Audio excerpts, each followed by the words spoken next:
What up, guys? The Bench Buddies are back with our Week 9 college basketball preview and picks. And this week, we got a lot of good games. We're making it on Wednesday, and we've already seen a lot of upsets and great games already. So hopefully that continues as we get through the week. But before we talk about this week's game, we've talked about last week's. And Ty, once again, you got me again, and you're already up 12 games. So I'm really hoping March Madness, I'm going for that perfect bracket here. Yeah, Villanova squeaked it out. Big win for them. That's one of the main differences here. It seems like every week we see that yellow block M in red because they lose, of course. And that's not going to change going forward, it seems like, unless Michigan makes a huge change. It's been sad. But as we get into our first game here tonight, we got Alabama going against Florida. Tough game regardless for Alabama. It's always tough to play on the road, but with how they've been playing, I just think that they're going to pull this one out. Yeah, I just haven't forgiven Florida for that Texas Southern game where they didn't lose but got blown out by a winless team. So I'm going to go with Alabama. I think they're the better team. Florida are frauds. And another game on tonight at 7, we got Tennessee and Ole Miss. Tennessee, it seems like they should win this game just because they always beat the teams that they should beat. And then when it's a competitive game, it seems like they always lose. At least that's what it's looking like this year. I just think at home it's tough for Tennessee to lose this game, so that's why I'm riding with them. Yeah, I'm not sure, but I'm assuming Tennessee has Fulkerson back from COVID because they're favored by 17 in this game. So I would assume that means they're fully healthy. So obviously I'm going to go with Tennessee here, clearly better team and at home. And tonight, I think a really good game. If you like college basketball and you like defense, this is the game for you. Creighton, Villanova, and I don't know the exact stat, but I know the last 10 years that Creighton has at least, upsetted Villanova a few times. And I honestly could see it here again tonight, but I'm not going to pick it because I think Villanova still has too much to lose right now. 9-5, I said last week, if they lose that Seton Hall game, they'll be sitting at 8-5. Well, you're kind of in the same boat here. If you go to 9-5, lose at home to a Creighton team, it's not looking like you're going to have a high seed for March. But I just can't see Jay Wright getting upset here. So I'm going with Villanova. Yeah, defense for sure in this game, but also if you like Steph Curry basketball, just launching a bunch of threes. This is a game for you. Creighton always has loved to shoot threes. Villanova has had at least one game this year where they shot 50 threes. So there's going to be a lot of three-pointers going up. I think Villanova is going to outshoot them, play better defense, and I think they'll win the game at home. And when that game gets over, make sure you turn it to ESPNU for a ranked matchup that you will absolutely love. Iowa State is favored by 4 here, but we're both going Texas Tech. And I don't know. I'm still on the Iowa State's frauds. They did really play nobody good until Baylor. And they did hang with Baylor, though. I'll give them that credit. But now we're going to see how they respond. And, at home, another ranked team coming in and another loss for them. Yeah, I'm also going with Texas Tech. I was watching the Iowa State Baylor game. Iowa State's ranked number 8, and the announcers are just talking about like, well, if they win these games and these games, then they should be able to make the tournament. So it's like they're a top 10 team, and people are worried about them making the tournament more than competing in the Big 12. So that being said, I think they definitely are not the 11th best team in the country. Props to them for a great non-conference season so far, but Texas Tech, I think, brings them back down to earth here. And on Thursday, we're going to start it off with Ohio State and Indiana. And yet again, we are both going with the upset here. Ohio State has been mildly inconsistent this year. They are only 9-2, so they have played only 11 games, but Indiana is slowly surging, and I think this is going to be a big win for that Indiana team and probably get them ranked next week. Yeah, Indiana needs this win. I mean, just based off the last few years, how they've never really, played well in Big Ten play. And Ohio State just went to overtime with Nebraska, who's clearly the worst team in the Big Ten. So I think Indiana at home, tough place to play. They're going to come ready to play and pull the upset in a close game. And from one Big Ten to the other Big Ten game, we got Iowa, Wisconsin, a battle of the corn feds, you could say. And I don't know, Iowa, we know how Iowa is. Shoot lots of threes, get offensive rebounds, and score that way. Whereas Wisconsin, I mean, oh my goodness, we saw last night. Holy crap, they just completely took it to Purdue, played a great 40 minutes. And I think they're going to build off that, as that's going to be a huge program boosting win for this year. And they're going to keep it rolling here and move up probably almost in that top 10 conversation talk if they get this win here. Yeah, these are two kind of similar teams. They each have a big second-year player, took a big jump with Murray and Davis. And then you got, guys that have been there forever, Bohannon and Davison. So kind of similar teams. Wisconsin plays much better defense, though. I think they'll win a close game. Like they might struggle a little bit coming off that huge win at Purdue, quick turnaround. But I think they should win this game at home. And on Friday, we got the 20th ranked Colorado State Rams versus 10-4 Boise State Broncos. And to my surprise, I'm looking at it right now. The matchup predictor is predicting Boise State has a 70% chance to win this game, which was kind of interesting to me, just because, Colorado State's got a lot going for them right now. But I understand where they're coming from because Boise State's at home. And I think if they can pull out this win for Boise State, this is going to be a huge March Madness resume builder. I don't expect Colorado State to fall off and, lose 10 games, especially in their conference. But I'm rolling with Colorado State here in the hot hand. Yeah, I just think Colorado State plays great defense, and defense travels in basketball on the road. Colorado State's a dark horse to me to go undefeated in the regular season. They have maybe 3 tough road games. This is one of them, but they really could have an undefeated regular season. I think they go in there and win this game. I just think they're the clearly better team right now.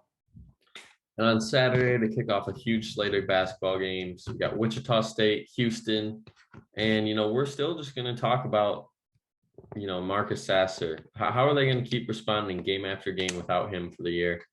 And so far, so good, it looks like, for Houston, winning a game or two. But now you got your first really true test, I would say, in a decent Wichita State team led by Tyson Etienne. But I just can't see them losing at home. And especially, Sasser will be there because, he's going to be supporting his team at home. So they're going to keep playing for him and continuing to build off of last year's run as well. Yeah, even without Sasser, obviously they're missing some scoring on offense. They're still a great rebounding team, a great defensive team. And they're just going to outclass Wichita State here. Wichita State's not going to be able to score enough on them. I see Houston out rebounding them by a big margin, and they should win this game fairly easily. And our first disagreement of the week, and of course it's a Big East game, which is the biggest coin flip game of them all. 2 teams coming in at 10-3. Seton Hall with a rough week last week, and UConn, they're 10-3. It's a great start, but really this team could be 12-1. And I think just a little disappointment over there. But I'm going to roll with them here. I think the Huskies are going to get this one done on the road. And RJ Cole is going to have a big game, maybe a 25-point, 30 game against Seton Hall. Yeah, I'm going with the home team here. I think it will be a game that comes down to the wire. I just think Seton Hall's due for one of these wins. They just had an 0-2 week, and I still think they're a pretty good team. Bryce Aiken, I think he finally has, a good game. He's really been struggling lately, so I think he comes through and makes a big shot late, and they win the game. And now the bias is starting to rub off on me. One, because I am low in the picks and Ty's beating me by 12. And 2, I just don't like how my Michigan Wolverines are playing this year. So I'm rolling with Michigan State here, and you got to give credit to where credit's due. Gabe Brown has been an absolute star for Michigan State this year, finally stepping into that leader role and star role. But something interesting to note is it is a home game for Michigan. And, we know that they haven't been playing well as of late, but this team could play well because it's a rivalry game. Expect it to be closer than a lot of people think, but I think Michigan State will still pull this one out. Yeah, I'm gonna, I guess, reluctantly pick my Wolverines here.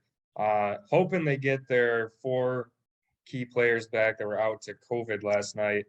Um, they just need to be fully healthy for this game. What they really need to do is force Michigan State to play half court offense. Michigan State loves to just get the rebound, go right down the court, quick shot in 5 seconds. Michigan's got to force them to run actual possessions, not give up easy baskets in transition. And I think they have a real shot. I mean, Michigan on paper is, at least just as talented as Michigan State. Obviously, they haven't gelled at all, falling to 7-6 now. But I just think at home, rivalry game, that's the perfect game to turn your season around and get motivated again. I think they can do it. I think they'll win barely. Bias not aside. And at 4, we got a battle of, two great Big 12 teams this year, Kansas, Texas Tech. And I'm going with Kansas because, well, have you ever heard of Ochi? If you haven't been watching college basketball this year, this is the guy and team to watch in Kansas. Averaging 20 points a game, just put up a 28 rebound and a 20 rebound game a week or two ago. And I think I just got to roll with him, and I'm all confident on this Kansas team. So I'm rolling with him here. I'm going with the upset here. Apparently I'm high on Texas Tech. I'm giving them a 2-0 week with two really good ranked wins here. So I just think Kansas, they had that 9-minute stretch last night with no points. Now they go in to face one of the best defenses in college basketball. I think they're going to get frustrated a little bit by this Texas Tech you know, defense that's always in your face.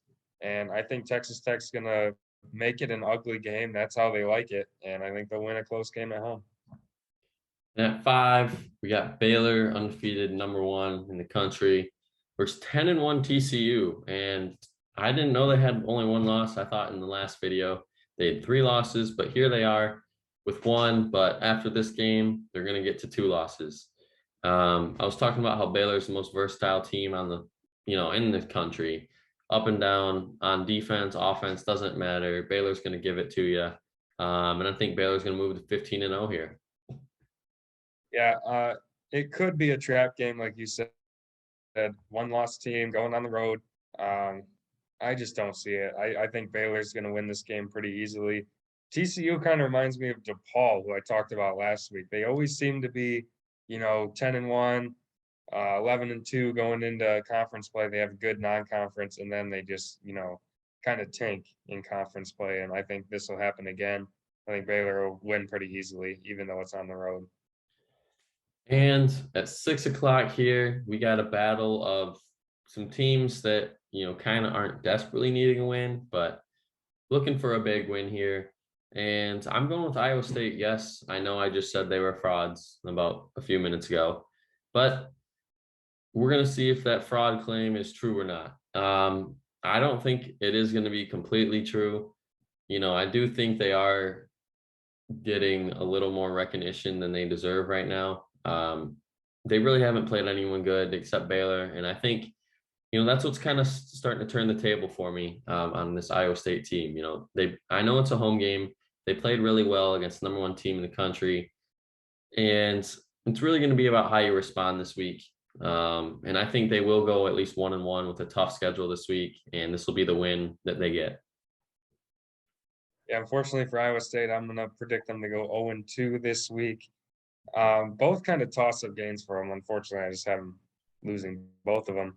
Oklahoma impressed me last night. Playing Baylor tough in their place. That was a game, really, until the final minute. They were in it. I'm impressed with Porter Moser as a head coach. I think he's, really made a team who didn't really have a lot of talent into a pretty solid team shortly. So I think playing at home, I think that's all you need to know. I think Oklahoma's going to win this game and, prove that they're really on the rise right now. And our last game of the week, we got Tennessee and LSU, LSU, wow. Last night, beating Kentucky, who we thought, Kentucky's probably going to go in there and give it to them.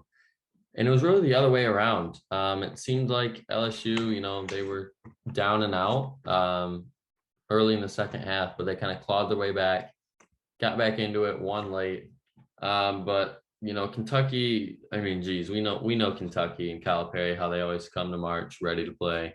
But I think this LSU team is definitely the sleeper team in the SEC, to win the SEC, just because it seems like they put the most complete team out there, every game. And their one loss to Auburn, they still had a decent game. It's not like they just all didn't show up. And I just think right now, early, LSU is the most complete team in the SEC, and that's why I'm rolling with them here to beat Tennessee. Yeah, I think this will keep the SEC theme this year of very low scoring games. We've seen that basically from all the ranked games. I just think all the best teams in the SEC have great defenses. Both of these teams do. I think Tennessee might be the better team just by a little bit. But going on the road, I just think that's too much of an advantage. And I think LSU is going to win a close game here. Tennessee is just not going to be able to score enough late in the game when they need it, in my opinion. So I think LSU is going to win the game. And that'll be it for our video today. Make sure you hit that subscribe button in the bottom right corner there. Or exit out of the video, hit that subscribe button. And while you do that, make sure to hit that comment section. Let us know how we're doing. If you guys have any other picks, that we missed, or some games that we missed as well, let us know. But until the next time, the Bench Buddies are out.